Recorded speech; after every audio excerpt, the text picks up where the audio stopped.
No último teste com a levedura Lona da Lallemand, que é uma levedura para produção de cerveja sem álcool e baixo teor alcoólico, para mim os resultados foram muito promissores. Só que aquela era uma cerveja teste. Eu fiz uma cerveja básica, só malte base, sem explorar lúpulo, sem explorar levedura, para entender como a levedura funcionava. E eu fiquei bastante animado. O resultado da cerveja me deu algumas ideias que eu poderia ir, tanto para a parte de fruta, quanto para a parte de explorar maltes e lúpulos especiais, que é o que a gente vai fazer hoje. Então hoje, pela primeira vez nessa série de cerveja sem álcool, a gente vai começar a ir além na produção da cerveja sem álcool e buscar uma cerveja com algum que a mais. E para mim, essa levedura, não sei, bateu na minha cabeça assim, eu não sei porquê, mas parecia que ela ia muito bem com a proposta de uma stout inglesa e irlandesa, bem sequinha, com os lúpulos ingleses ali, com o floral, com o terroso, bastante expressos, e o toquezinho de café e chocolate. Então hoje a gente vai fazer uma Irish Stout sem álcool.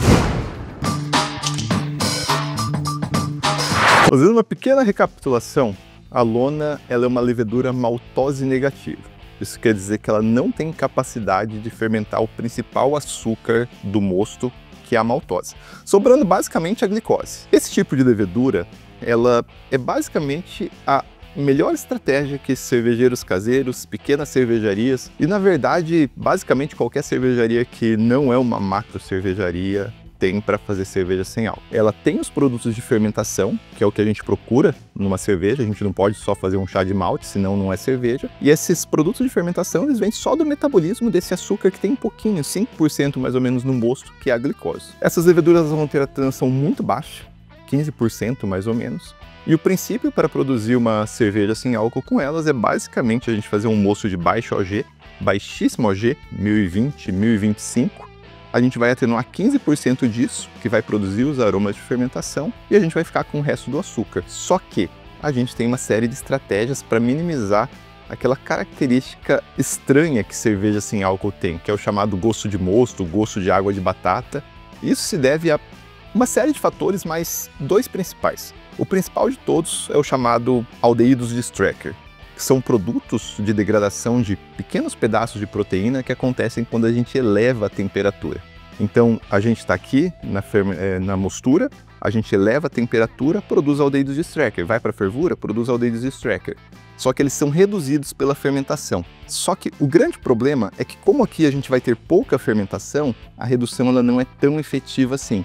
E sobra um pouco de aldeído de Strecker, por isso dá aquele gosto característico. Essa levedura, a gente até consegue fazer uma maturação mais prolongada, que reduz bastante. Essa é uma levedura que, dos meus testes iniciais, ela reduziu muito bem os aldeídos de Strecker. Mas os aldeídos de Strecker não são o único problema. Maltose é um problema. Maltose é o principal açúcar do mosto e é o que dá o gosto de mosto mesmo. Então, mosto tem gosto de mosto, um dos motivos é porque tem maltose. Maltose é o açúcar que tem no ovo maltine. O ovo maltine tem uma característica sensorial específica, é diferente de sacarose. Então, outra estratégia que a gente tem que fazer é reduzir a maltose. Reduzir ao máximo a maltose. E a técnica para isso ela é bastante estranha, pode até surpreender quem não está acostumado a fazer esse tipo de cerveja. Que é fazer uma mostura muito rápida, em temperatura muito alta, só para quebrar os açúcares maiores, deixar o máximo de dextrinas possível e produzir o mínimo de dextrina possível. Nessa cerveja, por exemplo, a gente vai fazer o mash in, vai colocar o malte a 74 graus e vai fazer um mash muito rápido, 20 minutos. Terminou. É uma mostura realmente muito rápida. E depois tem alguns detalhes para frente. A gente precisa na fervura, inclusive, abaixar bastante o pH. Como essa cerveja ela vai ter pouquíssimo álcool, ela não vai estar protegida contra micro-organismos patógenos e o principal deles é a salmonela. Então, na fermentação, antes da fermentação, para não deixar esses micro-organismos propagarem, a gente abaixa o pH. Chega no fim da fervura, a gente abaixa para 4,5, 4. Não vai ter impacto sensorial, em geral, a não ser que você exagere muito no ácido, mas não é para ter impacto sensorial. Depois vai para a fermentação e lá a gente pode usar alguns recursos a mais para remover aldeídos de Strecker, como lavagem com CO2, usar PVPP, sílica, que dá uma atenuada. E, no geral, as leveduras de hoje em dia elas estão muito boas nesses aspectos e produzem muito menos. A gente não oxigena também para não correr risco de contaminação, porque essa é uma cerveja muito fácil de contaminar e ela necessariamente, se for para garrafa, tem que ser pasteurizada. A alternativa que nós cervejeiros caseiros temos aqui é deixar sempre em cadeia fria, que acaba sendo uma grande proteção. Desce um pouquinho da tela para ver se eu esqueci de falar alguma coisa. A gente não oxigena, ciclo PVPP eu falei. E claro, ó, por isso que é bom ter um roteiro. Eu esqueci de falar que tem os outros vídeos da série. A gente tem uma série inteira sobre produção de cerveja sem álcool e um vídeo incrível sobre um grande review de técnicas e eles vão estar linkados aqui embaixo. Então, bora fazer essa cerveja. A base dessa cerveja, ela vai ser igualmente simples. Vai ser Malt Pilsen, a gente tem aqui. A OG dela, 1022, bem baixa. Então, Malt Pilsen da Agrária mesmo aqui para panela. E a gente vai explorar alguns maltes especiais. Nessa cerveja, nessa linha de Dry Stout, eu gosto de usar bastante malte biscuit. Malte biscuit ele vai dar um anuseado, algum abiscoitado, ele é bem sequinho e faz todo sentido, eu uso em boa parte das minhas cervejas inglesas. Nessa cerveja aqui a gente vai usar 22% de malte biscuit. Quando a gente fala assim parece um exagero, porque normalmente a gente usa 5%, 2%, mas lembra, a gente está falando aqui de uma cerveja de baixíssimo teor alcoólico. A gente vai usar pouquíssimo malte, não tem nem 2 kg de malte nessa cerveja. Então, a gente não vai por porcentagem, a gente vai por quantidades absolutas. A gente vai usar 500 gramas de malte biscuit, o que é uma quantidade bastante generosa para uma cerveja de 20 litros, mas não é nada exagerado. Vai aqui o malte biscuit para a panela. E essa é uma das grandes estratégias para produzir cervejas sem álcool, que é explorar bastante mesmo o uso de maltes especiais e o uso de lúpulo. Todos a gente vai colocar em quantidade muito maior do que a gente coloca numa cerveja usual. Pelo menos em porcentagem. Na verdade, a gente pode até colocar mais no geral, porque é o que vai trazer sabor e característica sensorial. O lúpulo é a mesma coisa. O lúpulo, a gente tem uma cerveja muito mais doce, porque a maltose é mais doce. Então a gente precisa de muito mais amargor para equilibrar.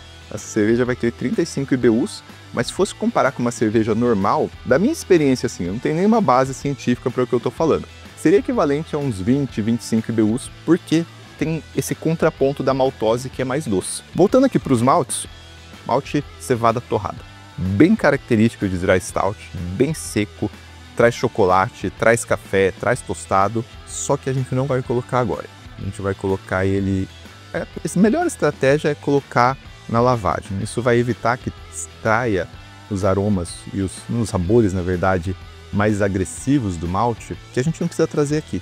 Só que eu tenho um problema. Como essa cerveja ela usa pouco malte, eu preciso ter 23 litros de água para funcionar aqui a Beer Max, minha água total é 28 litros. Só vai me sobrar 5 litros para água de lavagem. Então, se eu só lavar com 5 litros, vai ser muito pouco. Talvez eu perca muito. Então, eu não vou colocar na lavagem, eu vou colocar na recirculação. Então, ela vai recircular e aí ela vai extrair esses componentes e a gente vai extrair pouco dos componentes desagradáveis. Quase nada de malte na Beer Max. É muito estranho fazer isso. Ainda mais hoje em dia que eu estou fazendo muito cerveja belga, que vai até o topo. Mas vamos lá, malte para panela. Olha isso.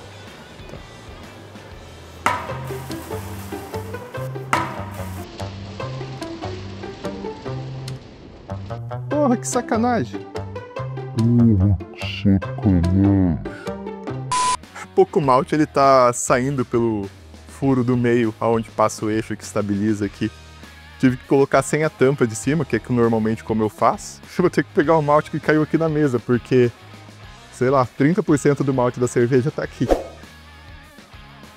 Para quem usa panelas tipo a Beer Max ou a Braumeister, panelas de fluxo ascendentes em geral, Starkbauern, tem um detalhe muito importante. A cama de malte, ela atua como um redutor de pressão. Então a bomba ela empurra o moço de baixo para cima e a cama de malte gera perda de carga. E aqui a gente praticamente não tem malte. Se eu abrir a válvula total aqui, isso aqui forma um chafariz, é muito engraçado. Agora que eu quis mostrar também mais modesto, né? Dependendo da quantidade de malte que a gente está usando, isso aqui pode jogar cerveja mosto para fora.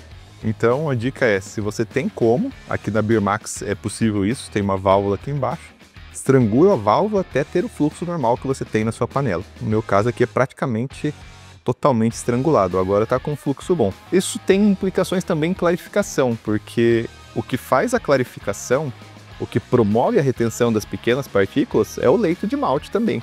E aqui, especialmente nesse tipo de equipamento, não existe leito de malte, ele está ali flutuando no meio da água porque é pouquíssimo malte. Mesmo em panela de fluxo descendente, isso acaba sendo um problema, porque você tem um leito desse tamanho e ele acaba não sendo um leito adequado. Tanto que grandes cervejarias que fazem cerveja sem álcool usam outros recursos para clarificação da cerveja, porque nessa etapa realmente acaba sendo um pouco complexo. Tá chegando ao final da mostura, a gente vai levar aqui para o mash out e vai colocar os maltes escuros. Chegou no mash out, desliguei a panela e vou colocar aqui o nosso malte escuro para finalizar. Tá tudo indo legal, a OG dela tá dentro do esperado, tá em 4.5 Brix, tá em 4.7, tá um pouquinho a menos, mas que aroma delicioso. Sabe aroma de café quando tá torrando? Lembra minha infância, quando lá em Piabiru, onde eu nasci, numa região bem agrícola assim, as pessoas torravam muito café em casa. Mesmo aroma que tá aqui. Isso vai dar bem legal para cerveja. Então, bem simples, só tá entrando no mash out e vai ficar aqui recirculando com os maltes escuros. Agora tá bonito, agora parece uma stout. Mostura finalizada. Vou remover aqui os grãos e começar a proceder com a lavagem. A eficiência parece que está indo muito bem. Esse da cerveja com baixa quantidade de malte, por um lado tem a vantagem de deixar o malte mais solto, que aumenta a eficiência. Por outro lado tem a desvantagem de deixar ele menos diluído, que diminui. Acaba se equilibrando, mas no geral tende a ser um pouquinho mais eficiente, principalmente em sistemas enclausurados igual esse meu aqui. Posso que vai ser fácil remover esse malte. Vou dar continuar aqui já para começar a aquecer a água para fervura, aquecer o mosto para fervura, e vou passar aqui 5 litros de água de lavagem. Então, só estou passando água quente aqui, essa água ela já está corrigida do pH, o pH dela está em 5.1, e eu vou passar aqui 5 litros de água. Chegou na fervura, tá apitando aqui a panela, vamos fazer a primeira adição de lúpulo, 25 gramas de EK. E a lupulagem aqui vai ser bastante intensa, vou usar 2 pacotes de lúpulo, 100 gramas no total, com um pacote de EK, um pacote de Fuggle, não podia ser mais clássico. O EK mais floral, bem característico de cerveja inglesa, vai no comecinho aqui, ele vai dar amargor e ele vai lá de novo em 10 minutos, 25 gramas cada.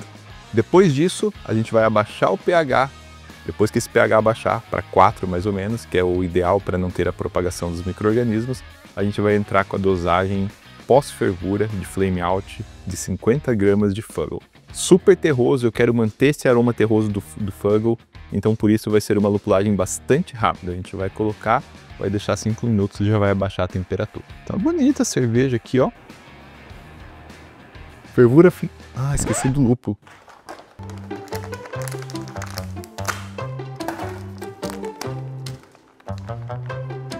Fervura finalizada e a gente abaixou rapidamente aqui o pH usando ácido lático. Estou aqui com o meu ácido lático. Foi necessário adicionar 8 ml de ácido lático para baixar do pH que estava, que era 5.1 no final da fervura, para 4.2, que é um pH bastante seguro e não tão baixo quanto da última vez que eu usei 4. Então agora eu vou fazer a última adição de lúpulo, 50 gramas de Fuggle, bem terroso, bem gostoso, já estou com o chiller de imersão aqui dentro, vou fazer um IRPO e a gente já vai começar o resfriamento.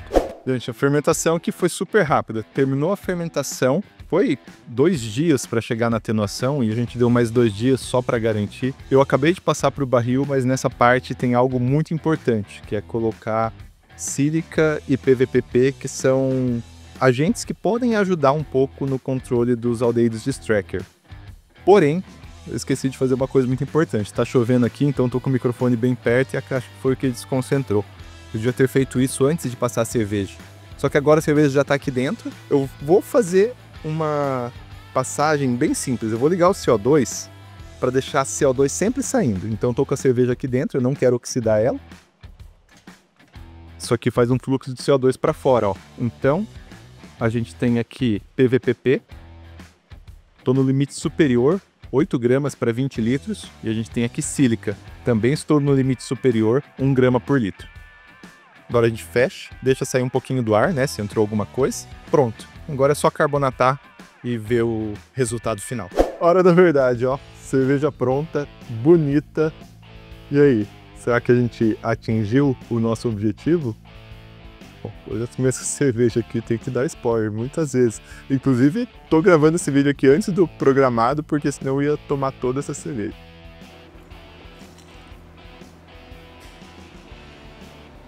É definitivamente a melhor cerveja sem álcool que eu já fiz. Mal parece cerveja sem álcool, na verdade, está enganando muito bem.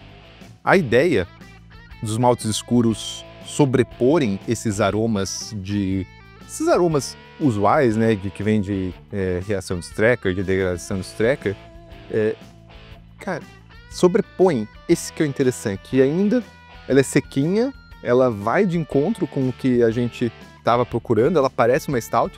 A decisão da receita foi muito acertada, porque inclusive essa receita está muito boa para você ver o que é uma cevada torrada. A cevada torrada está estourando aqui. Então, ela puxa muito nota de café. Ela tá muito gostosa, verdade. Assim, é uma boa cerveja sem álcool.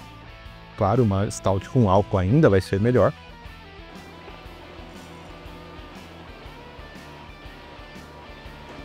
Mas olha isso. Dá para tomar sem medo.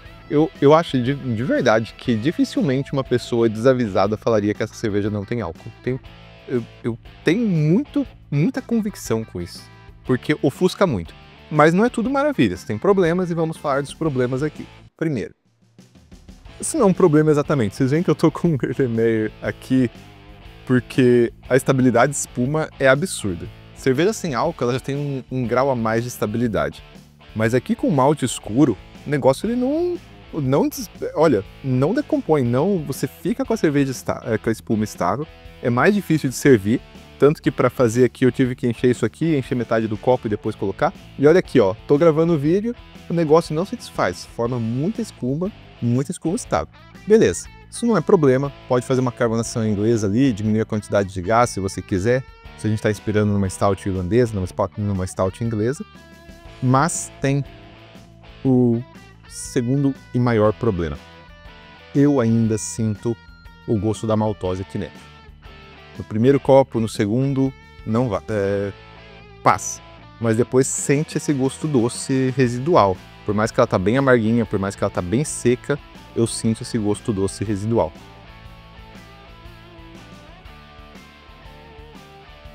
Mas tá muito bom, de verdade. Agora, o que aconteceu aqui? Não apareceu no vídeo, mas durante a mostura a gente teve um pequeno problema ali na hora de colocar o malte. Na hora de colocar o malte era para colocar 74, 72, 74 graus. Só que quando a gente transferiu a água da panela de água quente para a panela normal, e eu fiquei falando aqui com a tela, e aí a gente colocou o malte, a temperatura estava muito mais baixa. Talvez, com um pequeno ajuste nisso, possa mudar bastante esse perfil de maltose que tem aqui dentro. Mas no mais, gente, tá incrível. Para mim, tá ótimo. É o caminho para fazer uma boa cerveja sem álcool. É rápido, fermenta muito rápido. Essa não maturou tanto quanto as outras, talvez ela vai ficar melhor ainda. E lembrando que a análise de álcool aqui, né, ela teve mais ou menos 15% de atenuação, bate ali com o nosso previsto, só que a gente está numa faixa de imprecisão muito grande. Pode ser que ela tenha um pouco mais de 0,5%, pode ser que tenha 0,7%, pode ser que tenha um pouco menos também. Isso daria de um meio mais preciso para medir. Mas eu tô feliz com o resultado. Eu tô realmente feliz, tanto que esse barril ele vai acabar muito rápido. Agora é partir para o próximo teste, fazer uma cerveja ácida. Na verdade, dá vontade de fazer muitos testes agora. Vamos lá? Saúde!